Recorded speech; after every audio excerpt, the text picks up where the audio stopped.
नमस्कार दोस्तों, कैसे हैं आप। आज मैं आपके लिए लाई हूँ ज्येष्ठ माह की शुक्ल पक्ष की एकादशी, जिसको हम निर्जला एकादशी भी कहते हैं। सारी एकादशी एक तरफ और निर्जला एकादशी एक तरफ। आपको हम बता देते हैं, जो निर्जला एकादशी का व्रत है वो अब आने वाला है। ज्येष्ठ मास के शुक्ल पक्ष की एकादशी को निर्जला एकादशी कहते हैं।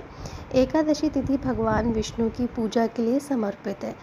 सारी एकादशी एक तरफ और निर्जला की एकादशी एक तरफ। और ये व्रत आपको बहुत पुण्य देने वाला है। इस व्रत की बहुत महिमा है। कहा जाता है एकादशी व्रत का पुण्य यह निर्जला एकादशी व्रत दे देता है सारी एकादशियों का।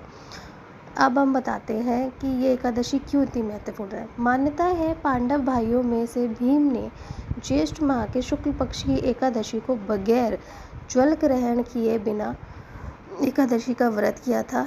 इस निर्जला एकादशी व्रत को कब हम कर सकते हैं, ये जून में 17 या 18 तारीख को है। आप ये भी जानना चाहेंगे क्योंकि लोगों को बहुत कन्फ्यूज़न है।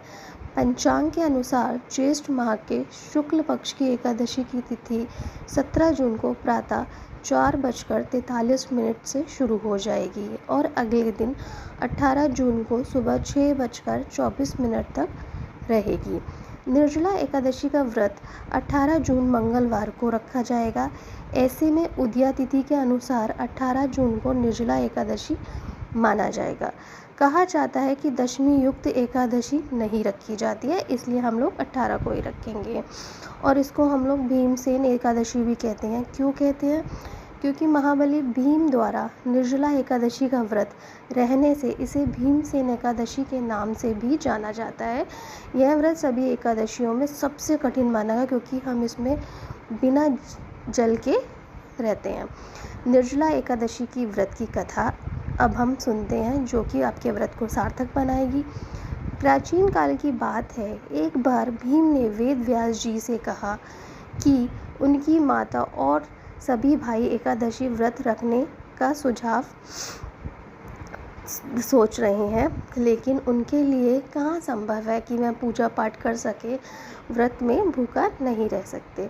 इस पर वेद व्यास जी ने कहा कि भीम, अगर तुम नर्क और स्वर्ग लोक के बारे में जानते हो तो हर माह को आने वाली एकादश के दिन अन्न मत ग्रहण करो।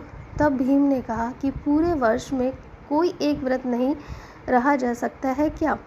हर माह व्रत करना संभव नहीं है, क्योंकि उन्हें भूख बहुत लगती है। भीम ने वेद व्यास से निवेदन किया, कोई ऐसा व्रत हो जो पूरे एक साल में एक ही दिन रहना हो और उससे स्वर्ग की प्राप्ति हो जाए। तब व्यास जी ने भीम को ज्येष्ठ मास के शुक्ल पक्ष एकादशी के बारे में बताया। निर्जला एकादशी व्रत में अन्न व जल ग्रहण करने की मनाही होती है। द्वादशी को सूर्योदय के बाद स्नान करके ब्राह्मणों को दान देना चाहिए और भोजन करना चाहिए, फिर स्वयं व्रत पारण करना चाहिए। इस व्रत को करने से व्यक्ति को मृत्यु के बाद मोक्ष की प्राप्ति होती है। वेद व्यास जी की बातें सुनने के बाद भीमसेन निर्जला एकादशी व्रत के लिए भीम राजी हो गए। उन्होंने निर्जला एकादशी का व्रत रखा, इसलिए इन्हें भीमसेन एकादशी या पांडव एकादशी भी कहा जाने लगा। तो दोस्तों, ये थी हमारी निर्जला एकादशी की व्रत कथा। आशा करती हूँ आपको ज़रूर पसंद आई होगी।